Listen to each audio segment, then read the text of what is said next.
네, 김영환입니다. 사이버 레카의 문제는 무엇일까요? 어떤 문제를 제기합니다. 그리고 마구 공격해요. 사실과 달라도 크게 미안해하지 않습니다. 조회수를 늘리고 무엇보다 경제적 이익을 얻는데 혈안이 되어 있죠. 이런 사이버 레카의 특징을 10가지로 이야기하면 이렇습니다.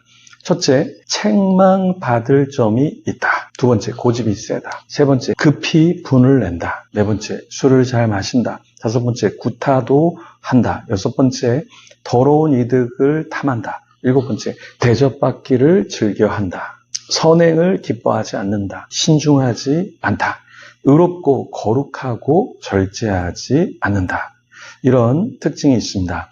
사이버 레카도 그렇지만 사이버 레카 같은 영적 지도자도 그렇죠. 지도자도 역시 성숙하지 않으면 책망할 것이 있지만 너무 많고요. 고집이 너무 세고요. 분을 잘 내고요. 술을 즐겨하고 구타하고 더러운 이득을 탐합니다. 대접받기를 좋아하죠. 선행을 기뻐하지 않습니다. 신중하지 않죠. 의롭고 거룩하고 절제하지 않습니다. 바울은 이런 장로, 앞에 선 공동체를 섬기는 지도자, 특히 바울은 이런 장로는 절대 공동체 가운데 세워서는 안 된다. 이렇게 이야기합니다.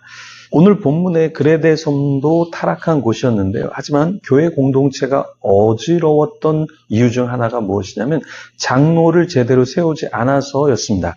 그러니까 지금 교회의 장로들을 너무 많이 세우고 있는데 준비되지 않고 그럴 만한 자격이 없는 자를 너무 많이 세우니까 교회가 안 되는 겁니다. 그러니까 리더를 많이 세운다고 좋은 것이 아니라 리더가 아닌 사람을 안 세우는 것, 그리고 진짜 리더를 세우는 것이 공동체를 위하는 것이죠.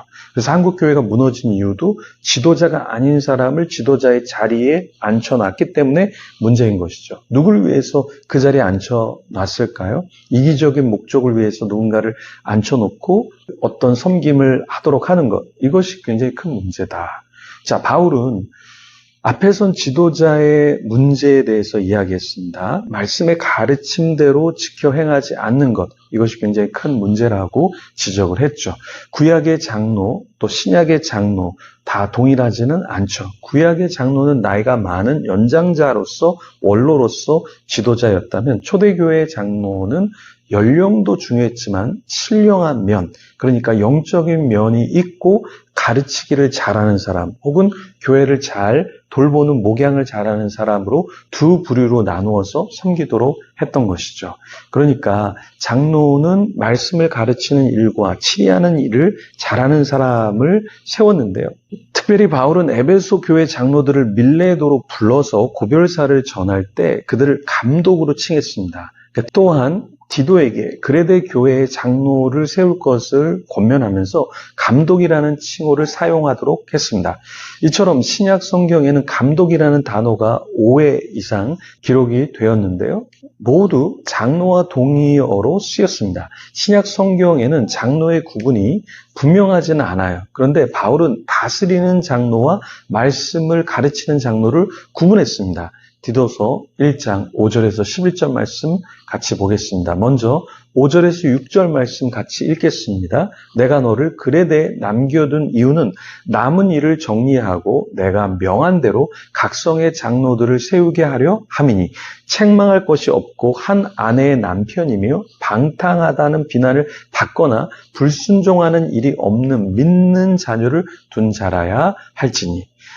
바울이 디도를 그레데 섬에 남겨둔 이유가 무엇이었죠? 네, 남은 일을 정리하고 바울이 명한 대로 각성의 장로들을 세우게 하려 함이었죠. 그러면 바울은 장로들은 어떤 자여야 한다 이야기했습니까? 6절에 보면 책망할 것이 없고 한 아내의 남편이고 방탕하다는 비난을 받거나 불순종하는 일이 없는 믿는 자녀를 둔 자라야 한다. 이렇게 얘기했습니다. 그러니까 요즘에 지도자들 중에서 굉장히 방탕한 사람, 혹은 방탕하다고 의혹을 받는 그런 방탕한 자, 이런 사람은 지도자로 세워서는 안 된다라는 것이죠. 그러면 우리 자신을 한번 돌아보면 좋겠습니다. 사이버 레카에 대해서 이야기했는데요. 사이버 레카는 결국에 남을 위하는 것 같고 사회를 위하는 것 같지만 결국에 누구를 위한 거죠? 자기 자신을 위해서 자기 사욕을 취하는 자이죠. 그래서 우리 장로들, 감독자들, 앞에 선 자들은 어떤 자여야 하면 나의 이익이 아니라 전체를 위하는 일이 되도록 해야 한다는 것이죠.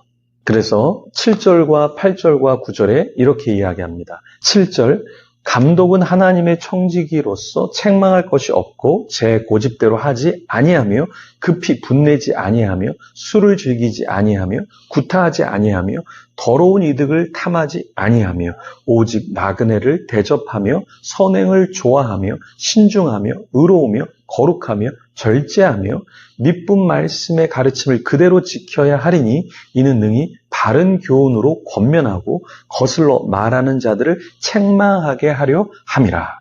자, 9절 말씀을 보면 왜 이렇게 지도자는 거룩하고 정결하고 사람들이 볼 때 괜찮아야 하는가? 그 이유가 9절 마지막에 그 이유는 능히 바른 교훈으로 권면하고 거슬러 말하는 자들을 책망하게 하려 함이라 이렇게 말하고 있습니다. 그러니까 지도자가 누군가를 책망할 위치에 있어야 되는데 오히려 책망을 받는 자가 되면 문제가 된다라는 것이죠. 감독은 어떤 자여야 하는가? 바울은 명확하게 이야기했습니다. 하나님의 청지기로서 책망할 것이 없어야 된다.